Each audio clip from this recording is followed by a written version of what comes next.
এই কাহিনীটো তেতিয়াৰ সময়ত যেতিয়া গৌতম বুদ্ধই গোটেই ভাৰতত বুদ্ধ ধৰ্মৰ প্ৰচাৰ কৰিবলৈ ওলাইছিল। ধৰ্ম প্ৰচাৰ কৰি কৰি এদিন তেওঁ শিষ্যসকলক লৈ এখন গাঁৱলৈ গ'ল।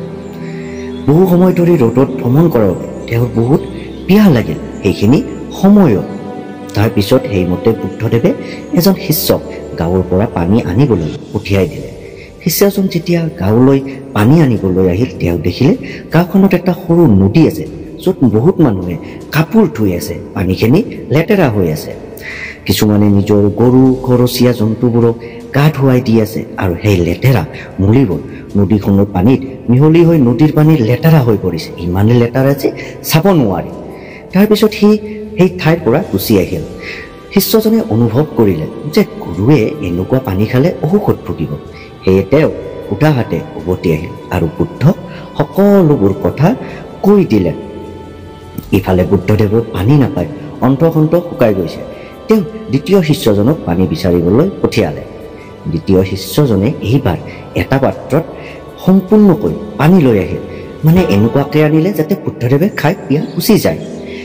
তাকে দেখি বুদ্ধদেৱ আশ্চৰ্য হ'ল। তেওঁ দ্বিতীয় শিষ্যজনক সুধিলে যে গাঁৱৰ নদীখনৰ পানী দেখোন লেতেৰা আছে, ইমান নিৰ্মল চাফা পানী তুমি ক'ত পালা? শিষ্যজনে ক'লে, গুৰুদেৱ, নদীখনৰ পানী যদিও লেতেৰা আছে, সকলো মানুহে যোৱাৰ পিছত মই কিছু সময় তাত ৰৈ পানীত মিহলি হৈ থকা লেতেৰা মলিবোৰ নদীৰ তলত, যেতিয়া নদীৰ তলত জমা হৈ কিনে স্থিৰ হোৱালৈ মই অপেক্ষা কৰিলোঁ, যাতে তলত গুচি যায় যিমান বেয়া বস্তু আছে।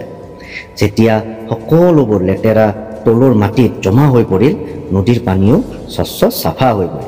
সেই পানী মই আপোনাৰ বাবে লৈ আনিছোঁ। এয়া বুদ্ধদেৱে তেওঁৰ শিষ্যজনৰ উত্তৰ শুনি সন্তুষ্টি পালে। তেওঁ বাকী শিষ্যসকলক ক'লে যে আমাৰ জীৱনটো এই নদীটোৰ পানীখিনিৰ দৰে। জীৱনত ভাল কাম কৰিলে সদায় বিশুদ্ধ হৈ থাকে।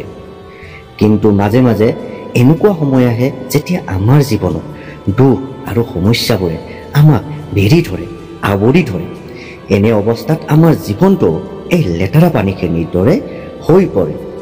এটা কথা মনত ৰাখিবা, জীৱনত কেতিয়াও দুখ আৰু কষ্টবোৰ দেখি সাহস হেৰুৱাব নালাগে। সময়ৰ লগে লগে লেতেৰা পানীখিনি লাহে লাহে যেনেকৈ বিশুদ্ধ হৈ পৰিছিলে, ঠিক তেনেদৰে আমাৰ জীৱনটোৰ পৰাও দুখ কষ্ট আৰু সমস্যাবোৰ আঁতৰি যায়।